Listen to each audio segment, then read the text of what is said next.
আসন্ন ত্রয়োদশ জাতীয় সংসদ নির্বাচন। এই নির্বাচনে মানুষ অধীর আগ্রহে অপেক্ষা করছে সুষ্ঠু নিরপেক্ষ ভয়হীন পরিবেশে ভোট কেন্দ্রে ভোট দিবে। উৎসবমুখর ভোটের পরিবেশের জন্য এখনো বেশ কিছু কাজ বাকি আছে, যেমন আমাদের আইন শৃঙ্খলা রক্ষাকারী বাহিনী যে সমস্ত সন্ত্রাসীদের গ্রেপ্তার করা দরকার, অবৈধ অস্ত্র উদ্ধার করা দরকার, সে ব্যাপারে আশা করি আরো মনোযোগ দিবেন এবং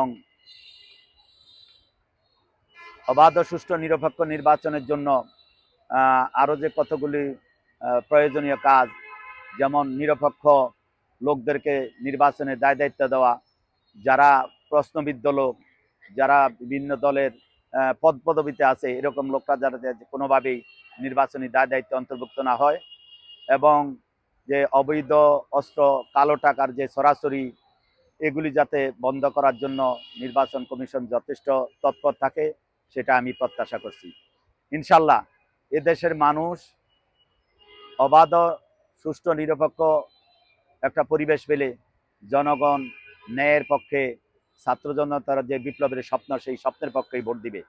কারণ পিছনের যত দুর্গন্ধ রাজনীতি আছে, পচা রাজনীতি আছে, এটার পুনরাবৃত্তি আর এই দেশের মানুষ দেখতে চায় না। সকলেই চায় একটা পরিবর্তন। সেই পরিবর্তনটা হবে ন্যায় এবং ইনসাফের পক্ষে। ভালোর পক্ষে সবাই থাকবে, ভালোকে সবাই হা বলবে। যত নেগেটিভ বিষয় আছে সেটাকে জনগণ না বলবে। ইতিমধ্যে জনগণ অন্তত সেই প্রস্তুতি গ্রহণ করেছে।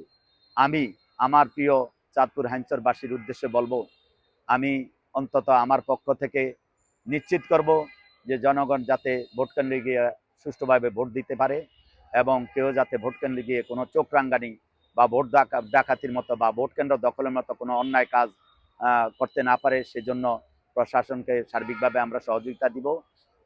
আগামী নির্বাচনে যদি জনগণ আমাকে এই চাঁদপুর ৩ আসনে নির্বাচিত করে, ইনশাল্লাহ আমি জনগণের যে স্বপ্ন, জনগণের যে বৈষম্যহীন বাংলাদেশ, জনগণের প্রত্যাশা অনুযায়ী যে একটি ইনসাফের বাংলাদেশ, সেই বাংলাদেশ ইনশাল্লাহ উপহার দিব। আমি চাঁদপুরবাসীকে এবং হাইঞ্চরবাসীকে আমার পক্ষ থেকে ধন্যবাদ এবং বাসসকেও আমি আমার পক্ষ থেকে আন্তরিক ধন্যবাদ জানাই।